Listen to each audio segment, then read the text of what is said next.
Thank you for your recent purchase of the TESS Thermal Energy System, high-speed structural drying. We've put together this short video to show you some applications that might be helpful in your usage. This video is not comprehensive. We have not gone into commercial applications, and there will be other opportunities and applications that you'll be able to see in the future, but we would like to show you a typical residential job in that it might be helpful to you in the future. As you can see here, the truck is going to be pulling up with the TESS trailer. We recommend something like this on a permanent mount application, or it is in a portable situation as well. We do suggest a two-man crew. It helps obviously for security and fatigue, but also in these applications of backing up. We're showing you a couple different usages. The first one we want to go through is a portable application. You can see the men removing the system from the trailer. It has big 9-inch pneumatic wheels that make it very easy to maneuver and transport the unit to where it needs to be. 2 of the wheels are stationary and 2 of them are swivel, making it quite easy to handle.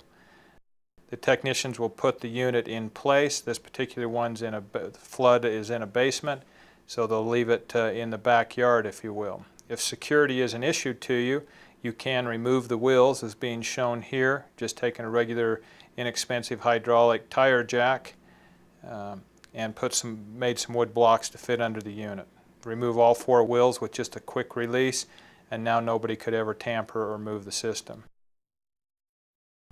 It is a propane burner system or a propane boiler. In this case we'll use 2 propane tanks, and we will attach them securely to the post on the decking. You don't want to leave those open. You either attach them to a permanent post like that or a tree so no one can tip them over. We are using 2 tanks here, but it's probably more appropriate to use 3 just to assure that you never run out of propane.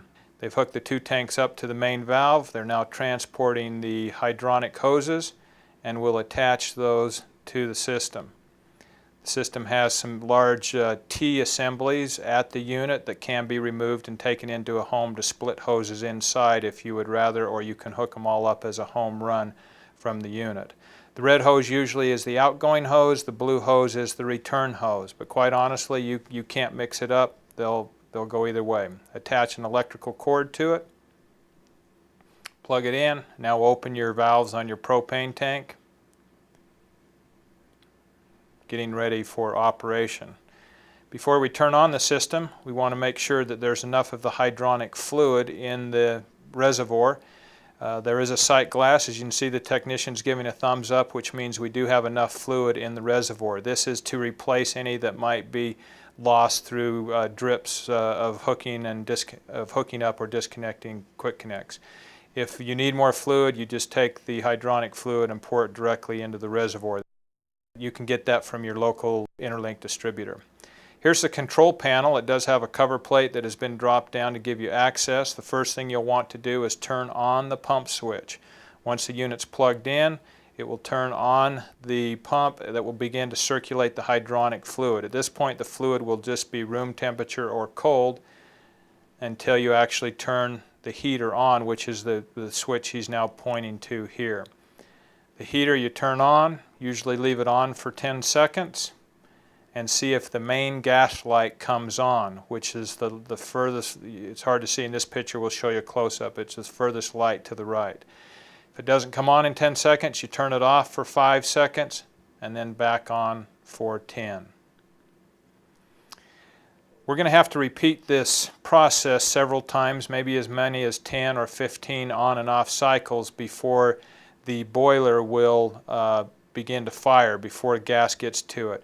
This is particularly necessary if you are hooking up new tanks or tanks that have been run out of gas. They will get some airlocks in them and need to be primed or need to be evacuated. The air does before the igniter on the boiler will fire the system. So as you can see, the technician is just going on for 10 and usually off for 5, waiting for the burner to come on. We'll give you a close-up shot here in just a minute to give you a better idea. Here's a better shot. You can see as he comes up and turns the heater on, The far light on the right, which says main gas, did now just turn on. That means the boiler has ignited and we are in full operation. At this particular time, the propane is being burned to heat the hydronic fluid. Flip the pump switch to the on position. Turn the heater on for 10 seconds. And then off again for 5. And repeat this process as necessary until the main gas light comes on.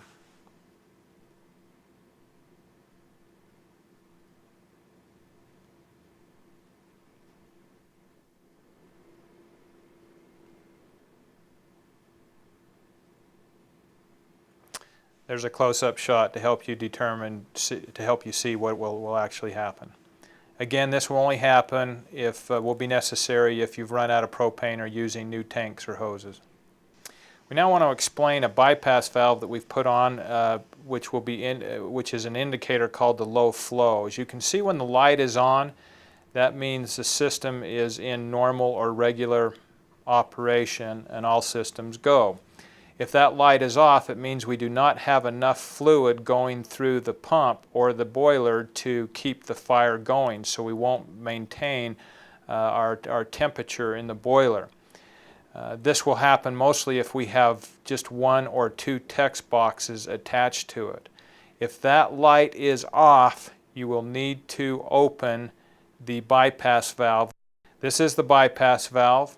Again, in regular operation, you turn it clockwise and it will be all the way closed, meaning that you have probably 3 to 4 boxes hooked up to it. If the low flow light is on, it's in good normal condition. If not, you need to open this valve, turn it clockwise to close it, and then slowly begin to turn it counterclockwise to open it until the low flow light comes on. When the low flow light comes on, give it one more half turn and the system is now in good or normal operation. Now, again, this will only have to be done if you only have 1 or 2 boxes on the test system. If you're running 3 or 4, you'll close it all the way by turning it counterclockwise.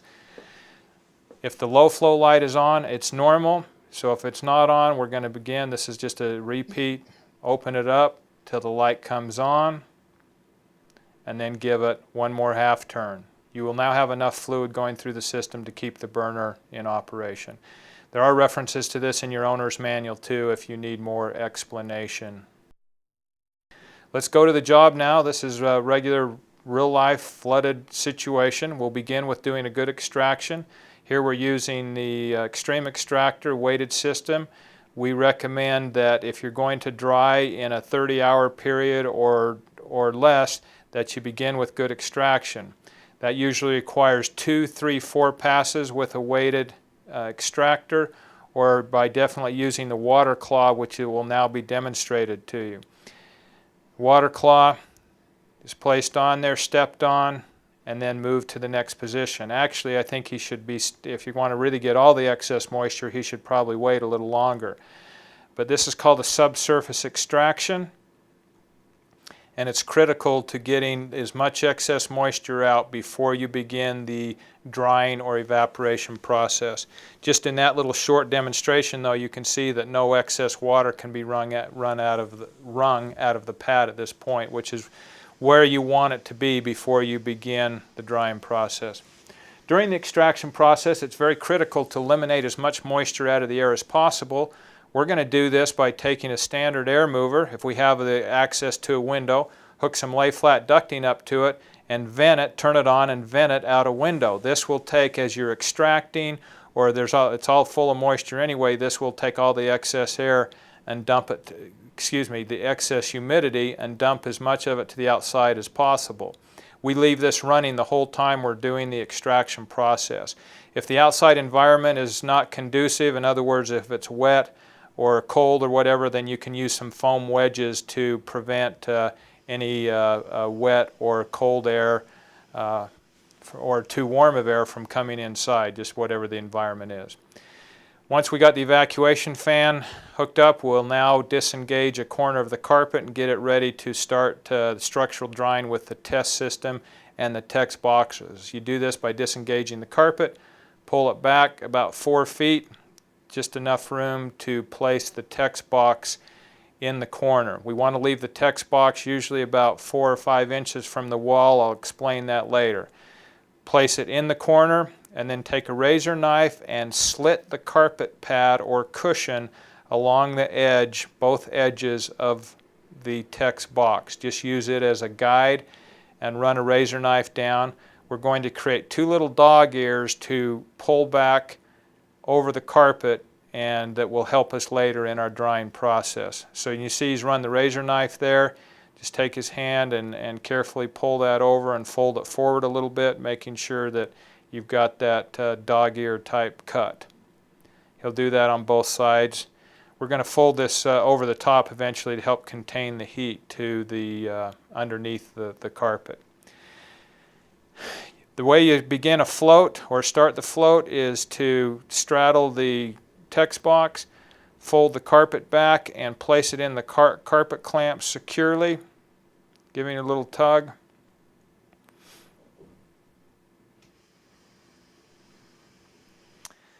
That will hold the carpet in place, prevent it from flopping. You're then going to take those dog ear cuts of the padding and fold them back over the carpet. And then, as you'll see here in a moment, we're going to secure those with an accessory we have with the test system, just called a carpet pin or a corkscrew pin. We're going to use these in this case to pin or screw the padding to the carpet. This will hold it in place. The reason we want to do this is we want to keep our heat contained under the carpet, and unless we did this, the heat through back pressure would just escape out along the back of the text box. So by folding the carpet over by folding the cushion over the carpet, we contain that heat. There you can see we've used 2 pins on each side of the text box, which is usually adequate. We also have another accessory, just some 10-pound sandbags in a nylon bag themselves so they don't drip or leak out, and they're used to set on the edge of the carpet so the carpet does not become disengaged any further from the tack strip. Now take a standard air mover. Any standard air mover in the industry will work. It does not necessarily have to be a high pressure one. A 5 amp or a half horse would probably be adequate for most jobs. If you do get a very large room and you need that's going to be a little harder to float, then perhaps using a high powered or high pressure fan might be appropriate in that case. Plug that in. We don't have our hydronic hoses hooked up yet, but that will be basically, we're now ready to attach them and begin our drying process. We do that by feeding the hoses into the home and attaching them to the text box. Again, the red usually indicates that's the hot coming in, the blue returning. In just a moment, we're going to show you some splitter tees that you can use inside the home or outside the home to hook up multiple boxes. This application, we're very close to the text box or the test unit, which makes it convenient. But if you have longer runs, you can run a feeder hose through these. Using this splitter tee, you can run a feeder hose to the house. There's a shot hooking it up to the unit. There we go. Then the feeder hose to the house and split there, going to 2 or 4 boxes. Because we want to maintain a float, we normally just take some very simple rods and strap them between doors to keep the hoses lifted up off the carpet so we have a soft float. The whole key to the test system is to contain the heat into the wet materials. You can see here that we've used quick connect wraps to wrap around the hot fittings there so no one was going to get lightly burned there. We're now ready to demonstrate how to do an appropriate soft float. The key to the test system is to contain the heat, and so we will use the carpet to force the heat down into the wet materials and also out along the wall.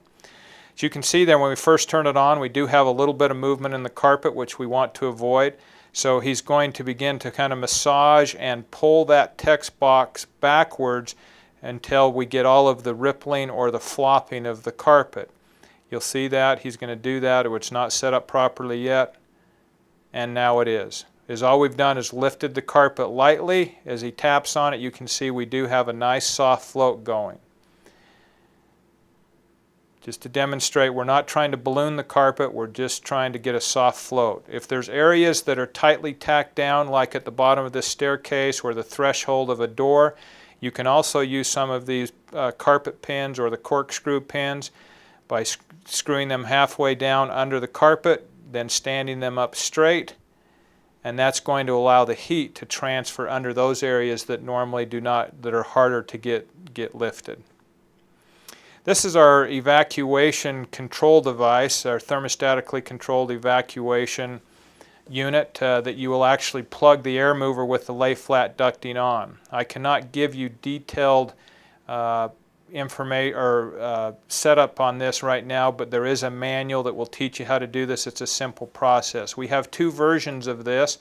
One that has a two-stage, allow you to hook up two evacuation fans, or a single stage. Single stage is adequate in most applications, but you might find a need for a dual stage. Again, refer to a manual on how to set the timer on this. It does have a sensor that you can just tape to a mid to high range level in the home, so it can sense the temperature that the home is going to achieve. As you can see, when he turns the fan on there, it does not go on immediately because it has to wait for the temperature and then also the excess moisture in the air to be sensed and then evacuated to the outside. The sensor, if this were set at 90 degrees, for example, turns itself on. When it reaches 90, unloads the excess heat and moisture to the outside, and then when it drops usually, and you can set this 5 to 10 degrees, it'll turn itself back off, and it'll just it'll stay in the